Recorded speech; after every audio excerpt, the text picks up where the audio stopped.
Dear friends, we are all familiar with Mariology. How familiar are we with Josephology? Today's Solemnity of St. Joseph is an occasion to explore some of that Josephology, with its message for men especially, to be humble, obedient, faithful, caring, and self-giving, but also for all of us to build up the reign of God through humble faith in Jesus and love for one another. There are two options for today's gospel. In the Gospel of Luke, we see Jesus in the temple, his Father's house, and the first sign of that special relationship with the Father. Jesus saw no need to go home, as he was already home in the temple. He was already about his Father's business, inaugurating the kingdom of heaven here on earth. In the Gospel of Matthew, which begins with the genealogy of Jesus arranged in groups of 14 generations, the angel refers to Joseph as son of David. His faith-filled, obedient attentiveness to the dream and his loving concern for Mary leads him to become the foster father of Jesus. All of biblical history, including Joseph, thus leads to Jesus, his life, death, and resurrection. His is a new covenant of unconditional love and pure grace through his sacrificial love.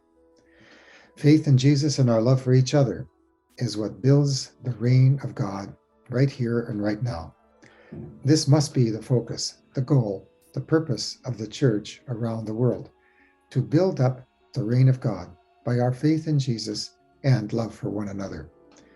The little we know about Joseph is that he experienced heartbreak, fear unto death, and a parent's deepest anxiety. But each time, he read what happened to him as a theodrama, not an ego drama. And this attitude is what made Joseph the patron of the universal church.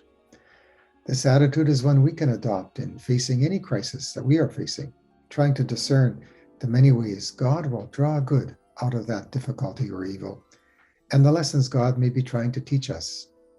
As head of the Holy Family, Joseph was not a dominant ruler, but a loving and humble servant, as St. Paul exhorts in Ephesians. Husbands, love your wives, even as Christ loved the church and handed himself over for her.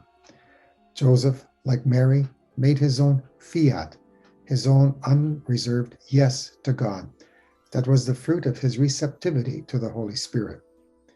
Let us strive to be like St. Joseph, contemplatives in action, building up the reign of God here on earth through our faith in Jesus and love for one another.